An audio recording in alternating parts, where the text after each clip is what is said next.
ചുണ്ടൻ വള്ളങ്ങളെല്ലാം തന്നെ ഇവിടെ കാഴ്ചവെച്ചുകൊണ്ടിരിക്കുന്നത്. ഇത് പറഞ്ഞുകൊണ്ടിരിക്കുമ്പോൾ ചുണ്ടൻ വള്ളങ്ങളുടെ നാലാമത്തെ ഹീറ്റ്സ് ആരംഭിച്ചിരിക്കുകയാണ്. കരുവേറ്റ ശ്രീവിനായകൻ, കാരിച്ചാൽ, സെന്റ് ജോർജ്, കരുവേറ്റ എന്നിങ്ങനെ 4 കളിവള്ളങ്ങളാണ് ഈ ഇനത്തിൽ ഇവിടെ രജിസ്റ്റർ ചെയ്തിട്ടുള്ളത്. ഒന്നാമത്തെ ട്രാക്കിലൂടെ കടന്നു വരേണ്ടത് കരുവേറ്റ ശ്രീവിനായകനാണ്.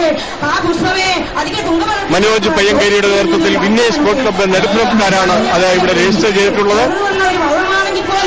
രണ്ടാമത്തെ ട്രാക്കിലൂടെ കടന്നു വരേണ്ടത് കാരിച്ചാൽ വള്ളം, ജീസസ് ബോട്ട് ക്ലബ്ബ് കൊല്ലം. അവര് വളരെ മനോഹരമായ ഒരു പ്രകടനം കാഴ്ചവെച്ചുകൊണ്ട് ഇപ്പോൾ കടന്നു വരികയാണ്. കാരിച്ചാൽ വള്ളം രണ്ടാം ട്രാക്കിലൂടെ കടന്നു വരുന്നു. മൂന്നാമത്തെ ട്രാക്കിൽ saint George Champakkulam boat club, Champakkulam, Alappuzha.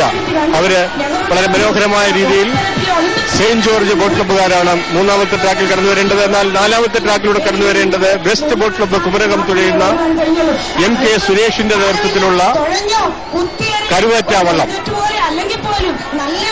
ഇപ്പോൾ കാരിച്ചാൽ വള്ളമാണ് മറ്റ് കളിവള്ളങ്ങളെ പിന്തള്ളിക്കൊണ്ട് ഈ ചുണ്ടൻ വള്ളങ്ങളുടെ നാലാമത്തെ ഹീറ്റ്സിൽ വളരെ നല്ലൊരു പ്രകടനം കാഴ്ചവെച്ചുകൊണ്ട് ജീസസ് ബോട്ട് ക്ലബ്ബ് കൊല്ലം, കാരിച്ചാൽ ഇതാ മുന്നിട്ട് നിൽക്കുകയാണ്.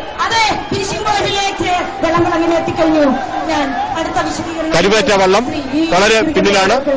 നേരത്തെ രജിസ്റ്റർ ചെയ്തിട്ടുണ്ട് എങ്കിൽ പോലും എല്ലാ വള്ളങ്ങളും ഈ ഇനത്തിൽ മത്സരിക്കുന്നില്ല. 2 കളിവള്ളങ്ങളാണ് വളരെ ശക്തമായ രീതിയിൽ മുന്നേറുന്നത് എങ്കിൽ പോലും കാരിച്ചാൽ വിജയത്തിന്റെ ഒരു വിളിക്കഥകൾ പറയുവാനുള്ള കാരിച്ചാൽ വള്ളംകളിയുടെ ഏറ്റവും പ്രധാനപ്പെട്ട വള്ളംകളിയായ വിശ്വവിഖ്യാതമായ നെഹ്റു ട്രോഫിയിൽ 14 തവണ നെഹ്റു ട്രോഫിയിൽ മുത്തമിടുവാൻ ഭാഗ്യം സിദ്ധിച്ചിട്ടുള്ള കരുവേറ്റ വള്ളം, കാരിച്ചാൽ വള്ളം ഇത് വളരെ മനോഹരമായ ഒരു പോരാട്ടത്തിലൂടെ ജീസസ് ബോട്ട് ക്ലബ്ബുകാർ തുഴഞ്ഞ്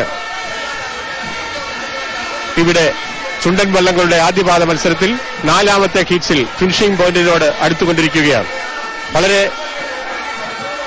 ശക്തമായ ഒരു പ്രകടനമാണ് അവർ കാഴ്ചവെച്ചിരിക്കുന്നത് എന്ന് പറയുവാൻ കഴിയും. അവർ ഫിനിഷിംഗ് പോയിന്റിനോട് അടുക്കുമ്പോൾ ആദ്യത്തെ അവരുടെ എതിരാളി അത്ര ശക്തമല്ല എന്ന് തോന്നിയതുകൊണ്ടാകാം ഒരുപക്ഷെ അവർ വളരെ മന്ദഗതിയിലായിരുന്നു ആദ്യം തൊഴുത്. ഇപ്പോൾ ഫിനിഷിംഗ് പോയിന്റിനോട് അടുത്തുകൊണ്ടിരിക്കുമ്പോൾ അവരുടെ സർവ്വശക്തിയും എടുത്തുകൊണ്ട് ജീസസ് ബോട്ട് ക്ലബ്ബ്, ചരിത്രം ഒരുപാട് വിജയത്തിന്റെ ചരിത്രമുള്ള ശക്തന്മാരായ ജീസസ് ബോട്ട് ക്ലബ്ബ്, കൊല്ലത്തിലെ ചുടക്കുട്ടന്മാർ, ഈ മണ്ടോത്തുരുത്തിന്റെ വേരുകൾ ആഴ്ന്നിറങ്ങിയ ചുടക്കുട്ടന്മാർ ഇതാ ഈ കാരിച്ചാൽ വള്ളത്തിൽ ജീസസ് ബോട്ട് ക്ലബ്ബുകാർ അവരെ ആത്മവും ഉരുവവും നിർമ്മിച്ചുകൊണ്ട് അവരുടെ സർവ്വശക്തിയും പ്രകടിപ്പിച്ചുകൊണ്ട് ഫിനിഷിംഗ് പോയിന്റിനെ ലക്ഷ്യമാക്കി ഇപ്പോൾ വരികയാണ്. ഇതുവരെ അവരെ ലളിതമായി തുഴയുകയായിരുന്നു. ഇതുവരെ അവര് എതിരാളിക്ക് ഒറ്റ രീതിയിൽ അവരും കൂടെ വരട്ടെ എന്നുള്ള രീതിയിൽ അവരെ പതുക്കെ തുഴയുകയായിരുന്നു. പക്ഷേ ഫിനിഷിംഗ് പോയിന്റിനോട് അടുക്കുമ്പോൾ അവരുടെ സർവ്വശക്തിയും എടുത്തുകൊണ്ട് അവർ വള്ളംപാടുകൾക്ക് പിന്തള്ളിക്കൊണ്ട് കാരിച്ചാൽ വള്ളം ഒന്നാമതായി